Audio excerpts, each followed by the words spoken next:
Oke, assalamualaikum warahmatullahi wabarakatuh. Baik, bertemu kembali dengan saya Hamidah Suryani Lukman. Kali ini saya akan membahas tentang distribusi normal. Apa itu distribusi normal? Nah, distribusi normal ini sangat baik dipakai untuk menggambarkan sekelompok data yang muncul dalam kehidupan sehari-hari. Misalnya sebaran prestasi belajar siswa. Kenapa? Karena pada umumnya hasil belajar siswa itu berada di sekitar rata-rata. Sedikit yang mendapat nilai bagus dan sedikit yang mendapat nilai jelek atau di bawah rata-rata. Nah, kemudian grafik ini berbentuk lonceng. Penemu dari distribusi normal adalah De Moivre pada tahun 1733 dan Gauss pada tahun 1777 sampai 1855. Nah, apa sih maknanya dari distribusi normal? Distribusi normal itu yaitu suatu variabel random kontinu yang disebut X jika dia memiliki parameter mu dan sigma kuadrat. Artinya dia memiliki rata-ratanya mu dan memiliki variansnya sigma kuadrat. Dan fungsi densitasnya atau fungsi loncengnya berbentuk fx sama dengan 1 per sigma akar 2 phi e pangkat min setengah dikali x minus mu dibagi sigma dikuadratkan. Nah, untuk nilai x yang dari negatif tak hingga sampai tak hingga, kemudian mu dan sigmanya bernilai bilangan real. Kemudian e itu apa? E itu ya bilangan e, yaitu 2,7183 dan phi itu adalah bilangan 3,1416. Dan biasanya distribusi normal disimbolkan dengan x berdistribusi normal, simbolnya mu sigma kuadrat. Karena tadi dia memiliki rata-rata mu dan memiliki varians sigma kuadrat. Oke, berdasarkan kurvanya, distribusi normal ini memiliki beberapa sifat.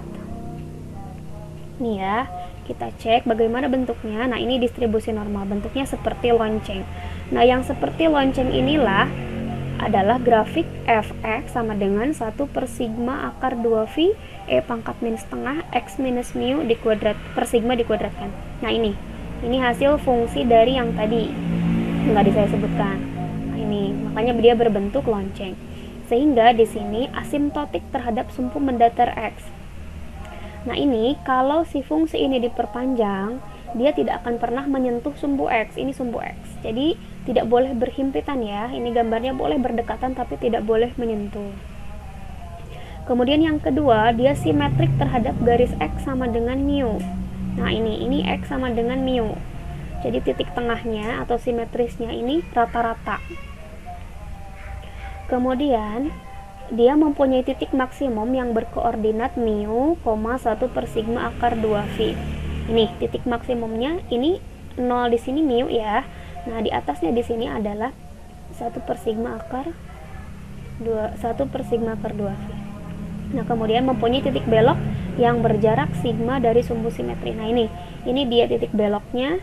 Ini jaraknya adalah sebesar sigma atau simpangan baku. Jadi simpangan baku ini dia jarak dari rata-ratanya.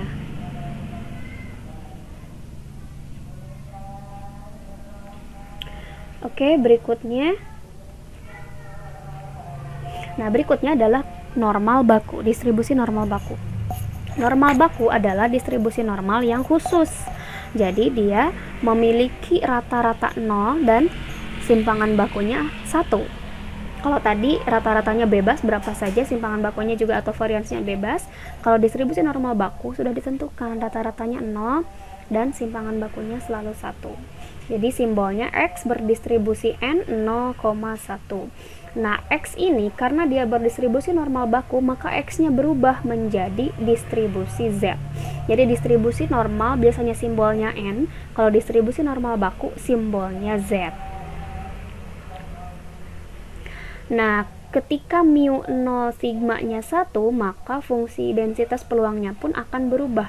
Jadi tadi kalau fx 1 per sigma akar 2 phi e pangkat min setengah x minus mu dibagi sigma dikuadratkan, kalau fz ini masih mirip, hanya mu dan sigmanya diganti dengan 0 dan 1, sehingga 1 per sigma akar 2 phi dikali e pangkat min setengah dikalikan z kuadrat. dengan V-nya sama 3,1416 dan E-nya masih sama 2,7183. Dan kurvanya juga masih sama berbentuk lonceng. Hanya saja yang membedakan tadi ini titik tengahnya, kalau tadi mu, kalau kalau distribusi normal baku ini jadi 0. Titik tengahnya adalah titik 0.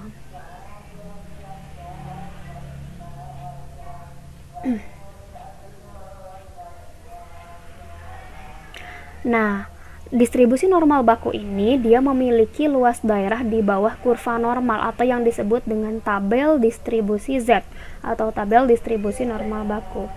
Nah, tabel distribusi Z ini yaitu luas di bawah kurva normal baku dari negatif tak hingga sampai positif tak hingga FZ/DZ, dan ini hasilnya selalu 1.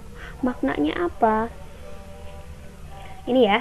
Ini kurva normal baku, artinya luas daerah di bawah kurva ini totalnya selalu 1. Dan luas daerah di bawah kurva normal ini bisa dicari menggunakan tabel yang sudah disediakan oleh Gauss dan de Moivre ini. Jadi luasnya hanya 1.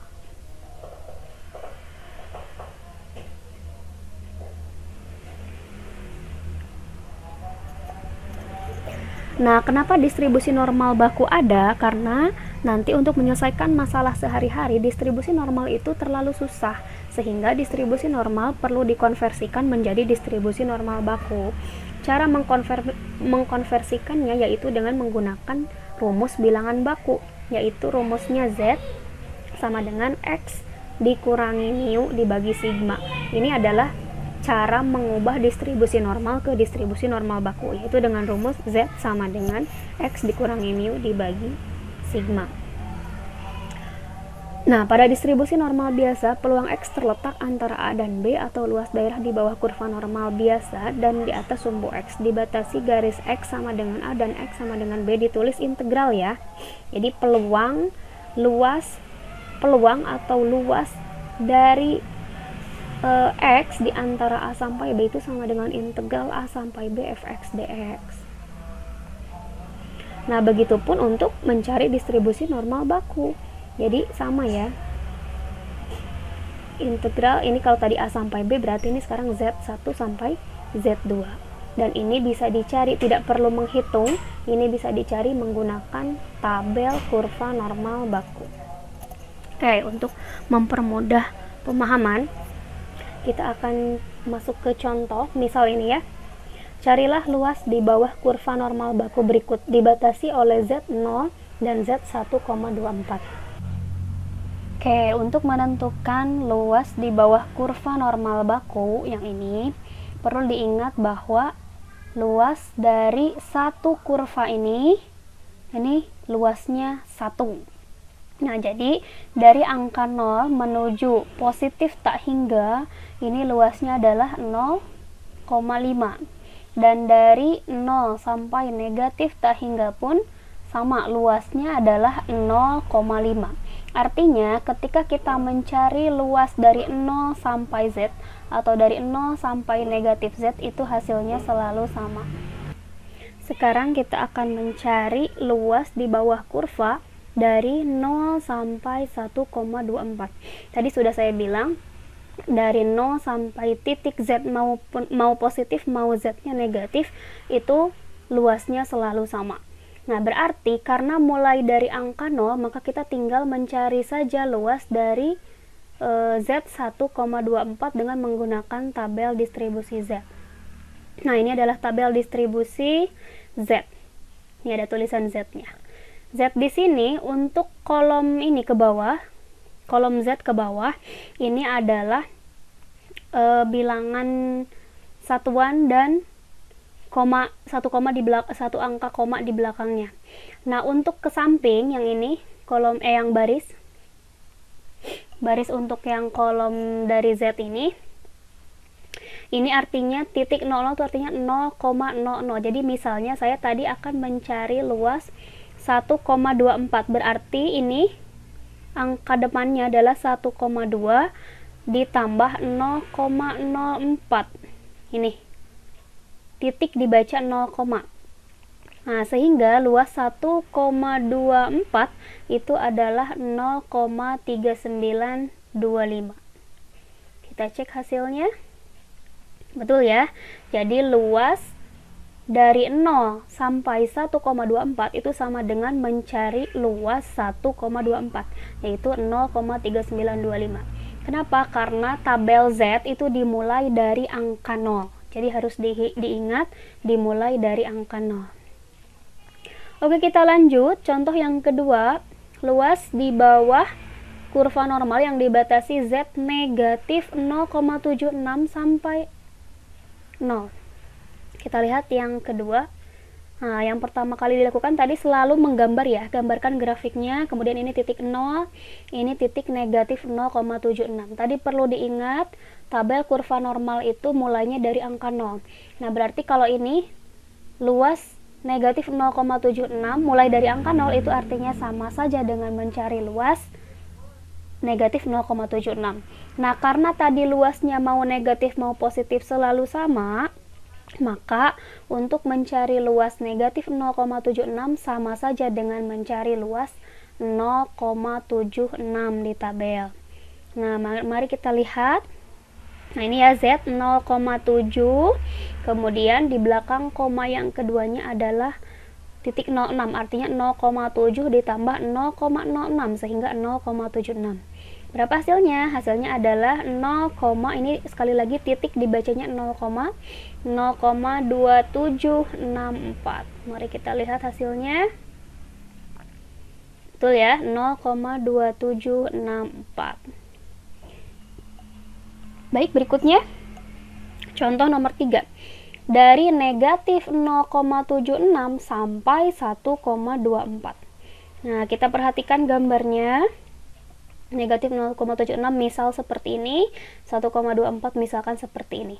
Nah, kalau dilihat dari gambar berarti ini ada dua buah luas ya. Yang pertama luas dari 0 sampai negatif 0,76, yang kedua mulai dari 0 sampai 1,24. Sehingga luas dari negatif 0,76 sampai 1,24 itu adalah penjumlahan luas dari negatif 0,76 dan luas dari 1,24.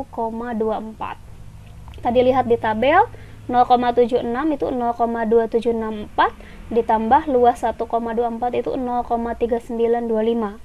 Sehingga hasilnya adalah 0,6689. Baik, berikutnya, contoh berikutnya adalah sebelah kiri negatif 0,76.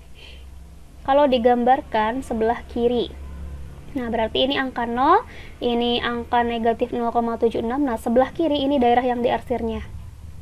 Nah, kalau kita lihat, masih ingat tadi luas setengah kurva itu adalah 0,5. Sehingga yang diarsir ini adalah luasnya 0,5 atau luas setengah kurva dikurangi luas dari 0,76. Paham ya? Sehingga ini hasilnya 0,5 dikurangi luas 0,76 yaitu 0,2764. Sehingga hasilnya 0,2236. Baik, contoh berikutnya sebelah kanan 2,21. Nah, kita gambarkan lagi. Nah, ini kurvanya sebelah kanan. Yang diarsir adalah sebelah kanan. Nah, ini posisinya sama. Dari 0 sampai positif tak hingga itu luasnya 0,5 ya. Sehingga luas yang diarsir ini adalah 0,5 dikurangi luas dari 0 sampai 2,21 atau luas kurva 2,21. Ini 0,5. Nah, luas kurva 2,21 kita lihat di tabel 2,21. Satu tuh yang ini ya, yang kedua ya. Nah, 0001. Berarti kolom yang kedua. 2,21 berarti 0,4864. Kita lihat hasilnya. Ini ya, 0,5 dikurangi 0,4864 hasilnya adalah 0,0136. Sehingga luas yang diarsir ini adalah 0,0136. Baik, yang terakhir dibatasi oleh Z 0,76 ini positif dan Z 1,24. Nah, kalau digambarkan luasnya seperti ini. Ini karena dua-duanya positif. Nah, berarti ini secara rasional kita bisa lihat luas 1,24 dikurangi luas 0,76. Nah, tadi 1,24 itu luasnya 0,3925, sedangkan 0,76 itu luasnya 0,2764, sehingga diperoleh hasil 0,1161. Oke, sampai situ dapat dipahami? Oke, baik. Selanjutnya akan kita lanjutkan ke aplikasi kurva normal baku ya. Nah, untuk apa sih normal baku ini digunakan? Nah, biasanya untuk soal-soal yang seperti ini. Misal, rata-rata tinggi badan 2000 siswa kelas 11 SMA adalah 160 cm dengan deviasi baku atau simpangan bakunya 4. Jika diasumsikan data berdistribusi normal, carilah berapa banyaknya siswa dengan tinggi badan lebih dari 166 cm dan siswa dengan tinggi badan antara 150 sampai 165 cm. Baik, bagaimana cara menjawabnya? Nah, biasa kita tuliskan dulu yang diketahui di sini.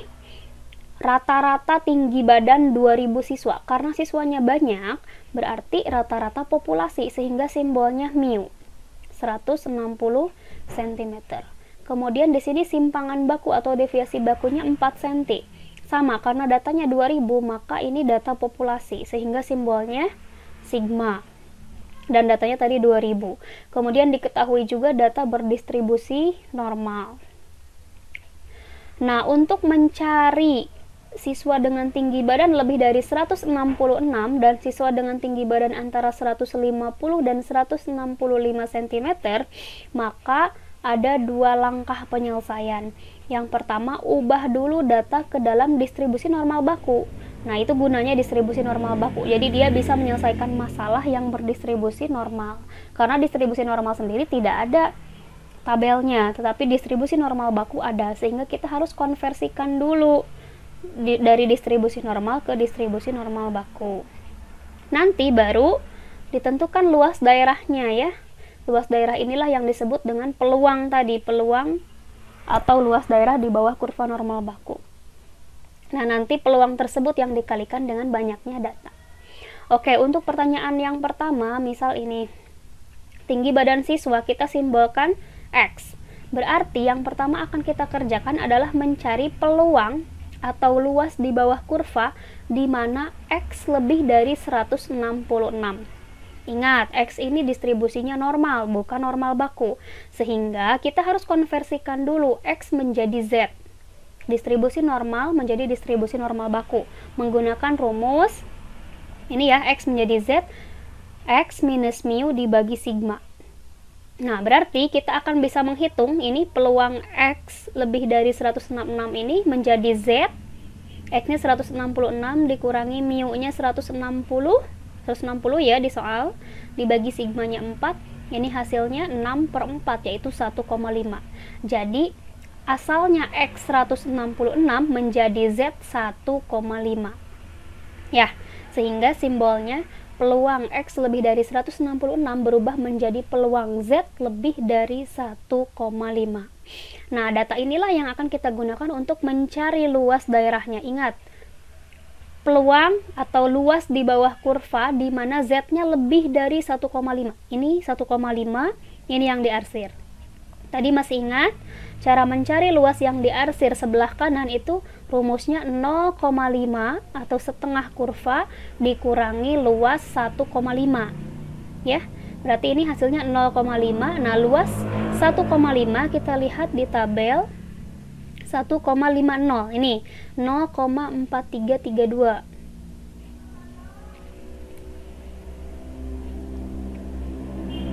Nih, jadi hasilnya 0,5 dikurangi 0,4332, sehingga luas daerah yang diarsir ini yaitu 0,0668. Nah, setelah diperoleh luas tadi, barulah kita kalikan hasil luasnya dengan jumlah data. Berarti 0,0668 kali jumlah datanya ada 2000 orang. Artinya ada 134 orang. Apa yang 134 orang itu? Siswa dengan tinggi badan lebih dari 166. Jadi siswa dengan tinggi badan lebih dari 166 cm ada sebanyak 134 orang. Oke. Nah, untuk menyelesaikan soal yang B, tentukan banyaknya siswa dengan tinggi badan antara 150 dan 165. Caranya mirip ya. Yang pertama berarti kita akan mencari peluang X dari 150 sampai 165. Masih yang sama, karena datanya berdistribusi normal, kita akan ubah X-nya menjadi Z. Jadi untuk X yang 150 ini diperoleh negatif 2,5. Sedangkan untuk X yang 165 diperoleh Z 1,25 dengan menggunakan rumus yang sama. Tadi ya, Z sama dengan X dikurangi mu dibagi sigma. Nah, dengan demikian peluang atau luas di bawah kurva yang dibatasi oleh X 150 sampai 165 ini berubah menjadi peluang di bawah kurva Z yang dibatasi oleh negatif 2,5 sampai 1,25. Atau kita mencari luas daerah di bawah kurva Z atau kurva normal baku yang dibatasi oleh negatif 2,5 sampai 1,25. Nah, ini gambarnya ya. Ini negatif 2,5, ini 1,25. Nah, berarti dilihat dari gambarnya ini ada dua buah luas yang kita jumlahkan. Yang pertama luas 2,5 dan yang kedua luas 1,25. Ya, kita lihat luas 2,5 di sini 2,50 ini ya 4938 dan luas 1,25